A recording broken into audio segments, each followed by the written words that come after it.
अब रुख करते हैं दिलचस्प और अजीब खबरों की तरफ।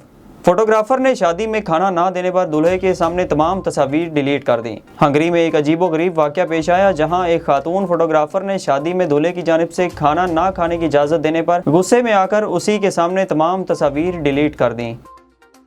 खातून किचन में काम के दौरान बालों में लगी आग से बेखबर, वीडियो वायरल। ट्विटर पर किचन में काम करती एक खातून की वीडियो शेयर की जा रही है, जिसमें देखा जा सकता है कि काम के दौरान खातून के बालों में आग लग गई। इब्तिदा में खातून को बालों में आग लगने का एहसास ही ना हो सका।